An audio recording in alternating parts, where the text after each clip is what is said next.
Well, new developments today in the case of 4 Walmart employees who sprang to action after an armed shoplifter pulled out a gun. They disarmed the man and held him until police were able to get there to arrest him. But instead of getting a reward or a raise or even praise, they were fired. Walmart says they violated company policy and put shoppers and other workers in danger. Joining me now, Sean Ray, one of the workers who stopped the gunman and lost his job because of it. Sean, thank you very much for being here. All right, so you are doing your job one day, asset protection, which is what you do. You got a shoplifter who I want our viewers to know turns out to be a convicted felon who had multiple warrants out for his arrest. As far as you know, though, the guy's just shoplifting that day. And what happens? Well, we stopped him for taking a laptop and got him in our office off the sales floor in a secure area. And he surrendered all the merchandise and then backed up and said, I'm leaving.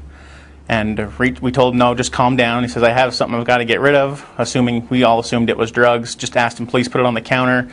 It's all right, not a big deal. He reached in the small of his back, pulled out a handgun, held it down to his side, and cocked the hammer back, pointed at us, and charged into the 3 of us by the door.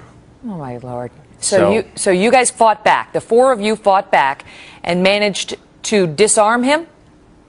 Well, we all threw our hands up, of course, the shock and fear of the weapon that was produced. And then when he came at us, we all got backed up against the door.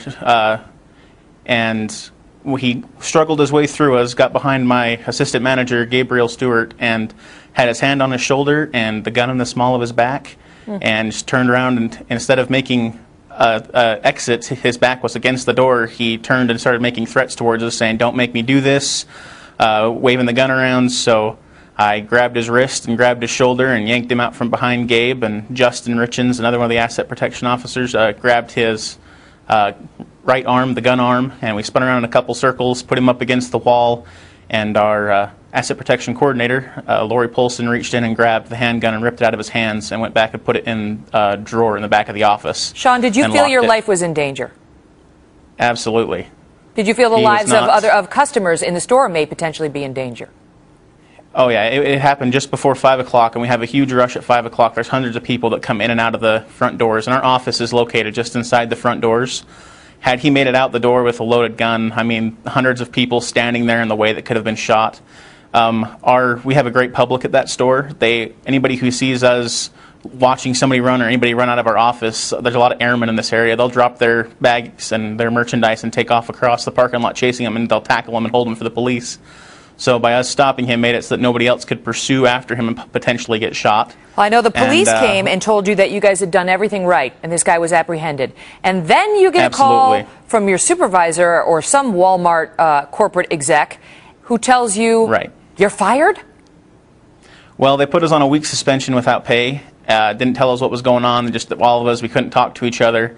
A few days later, they called us in and interrogated us in a room and kept accusing us of lying, saying we only want the truth, we only want to know what really happened, and then sent again for another couple days off. Then they called us in and terminated all 4 of us. They say you violated company policy, which allows you to use reasonable force to limit movements of a suspect, but if a weapon comes out, you have to disengage and withdraw. Was that possible?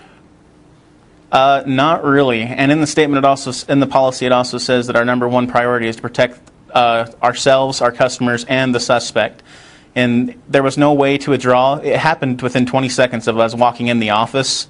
The gun was produced. We didn't even have enough. We barely closed the door. Didn't have enough time to sit down before he rushed at us. We were between him and the door originally, and by the time he got to the door, all he had to do was open it and leave. That would just require him to have let go of the gun and open the door. Instead, he held on to Gabe and kept making threats back and toward the office and refused to leave. Sean, and that's when we took action. We're coming up in about 45 seconds on a hard break, so I need a quick answer. They're standing by their actions. You're out of a job. What do you want to say to Walmart now? I think that the hands-on policy, normally, under normal circumstances, is a good policy, and we've always abided by it, but each thing needs to be taken, every time needs to be looked at as an individual instance, and this one was one that I don't feel would have violated the policy. We protected ourselves, the suspect, and the customers. No one was hurt. The guy got arrested. No one was hurt. I think a lot of our viewers think you are a hero, sir, and are glad you did what you did. I hope you find a new job. All the best to you. Well, thank you. taking your comments on it. Kelly at FoxNews.com.